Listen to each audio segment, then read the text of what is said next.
இப்போ அந்த திரைப்படங்களில் இந்த பாடல் வரிகளை கொண்டு அவங்க வெளியிடுறாங்களே காணொலிகள், இதை பார்த்தீங்கன்னா எல்லாமே வந்து அந்த வாடி என் பொட்டலை மிட்டாயின்னு போட்டதோ இல்லைன்னா சந்தனக்கட்டை, இதெல்லாம் வந்து என்ன பண்ணுறாங்கன்னா தமிழ் வார்த்தைகளே இல்லை, எழுத்து வடிவமே இல்லைங்க. அதுக்கு பதிலாக வந்து தமிழை இவர்கள் வந்து ஆங்கிலத்தில் எழுதுகிறாங்க. இது என்ன ஆகுன்னா அடுத்த தலைமுறைக்கு அதை வந்து அப்படியே பதியுது. இது வந்து எல்லாருக்கும் புரியணுன்றதுக்காக, எல்லாருக்கும் புரியட்டும், நம்ம சந்தோஷம்தான். வேறு மொழிக்காரங்களுக்குமே கூட தமிழ் போய் சேரட்டும், மகிழ்ச்சி தான். ஆனால் தமிழ் எங்க?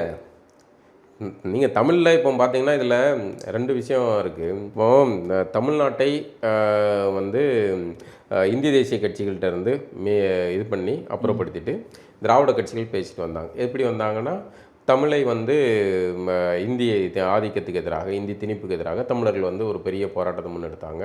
இந்தியை வந்து இங்கே திணிக்குது அப்படின்ட்டு.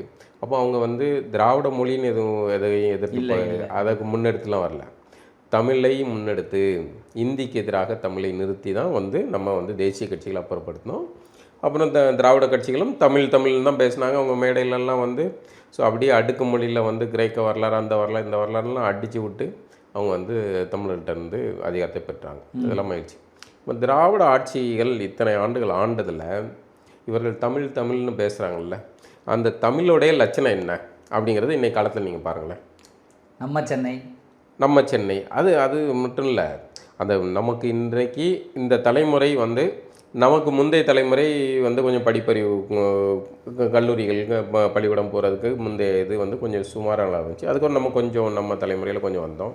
இப்போ இந்த தலைமுறை ஓரளவுக்கு 99% எல்லாருமே வந்து பள்ளிக்கூடம் போகிற நிலை. ஆனால் அந்த குழந்தைங்கிட்ட பாருங்கள், எல்லாமே வந்து தமிழ் மீதான ஆர்வம் சுத்தமாக இல்லை. இன்னொன்று, அந்த ஆர்வம் இல்லாததுங்கிறது மட்டும் இல்லை, அவங்களால தமிழ் புத்தகங்களோ எழுத்துகளோ படிக்க முடியாத அளவுக்கு அவர்களுடைய கல்வி சூழல் எல்லாம் ஆங்கிலமயமாயிடுச்சு. கல்வி எல்லாமே மெட்ரிகுலேஷன் பள்ளி, சிபிஎஸ்சி பள்ளிகள்னு ஆங்கிலமயமாயிடுச்சு.